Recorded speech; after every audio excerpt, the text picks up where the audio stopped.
পাকিস্তানে পানির জন্য শুরু হয়েছে হাহাকার। সিন্ধু পানি চুক্তি ভারতের স্থগিতের ঘোষণায় পাকিস্তানের কৃষি প্রধান অঞ্চলগুলোর ভবিষ্যৎ নিয়ে দেখা দিয়েছে চরম উৎকণ্ঠা।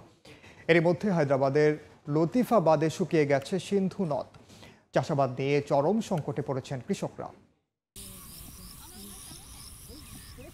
এক সময়ের প্রাণবন্ত সিন্ধু নদ আজ প্রায় পানিশূন্য। নদীর ধারে ক্ষেতের পর ক্ষেত চাষাবাদের জন্য পানির আশায় তাকিয়ে আছে। পাকিস্তানের দক্ষিণ পূর্বাঞ্চলে সিন্ধু নদ ঘিরে নির্ভর করছে হাজার হাজার কৃষকের জীবন জীবিকা। কিন্তু এখন নদীর বুক ফেটে গেছে। চাষাবাদের জন্য ক্রমেই কমছে প্রয়োজনীয় পানি। চাষাবাদ বাঁচাতে মরিয়া চেষ্টা চালাচ্ছেন তারা। থামানো যাচ্ছে না শুষ্কতার করাল ছায়া।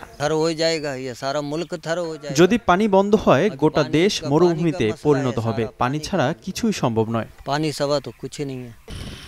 প্রচণ্ড গরম আর ফসলের তীব্র পানির সংকটে কৃষকেরা রোপণ, আগাছা পরিষ্কার, কীটনাশক ছেটানো সবই এখন নিরর্থক মনে হচ্ছে তাদের কাছে। পানির অভাবে শুধু চাষই নয়, খাওয়ার পানির সংকটও আসন্ন। গ্রামের মানুষজন নদের তীরে থাকা প্রতিটি ফোঁটা পানির জন্য লড়াই করছে বলে জানান কৃষকেরা।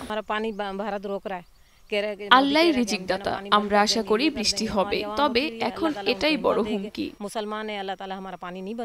নারী শ্রমিকদের প্রতিদিনের জীবনেও ফুটে উঠছে সংকটের চিহ্ন। দৈনন্দিন জীবনের প্রতিটি কাজই ব্যাহত হচ্ছে পানির অভাবে। পাকিস্তানের সাবেক পররাষ্ট্রমন্ত্রী বিলাওয়াল ভুট্টো জারদারি জানান, সিন্ধু পানি চুক্তির মাধ্যমে পাকিস্তান তার কৃষির জন্য প্রয়োজনীয় 80% পানি পেত। সেই চুক্তি এখন ভারতের সিদ্ধান্তে ঝুঁকির মুখে। সিন্ধু পানি চুক্তি বাতিল মানে ভবিষ্যৎ প্রজন্মের জন্য নতুন সংঘাতের দুয়ার খুলে দেয়া।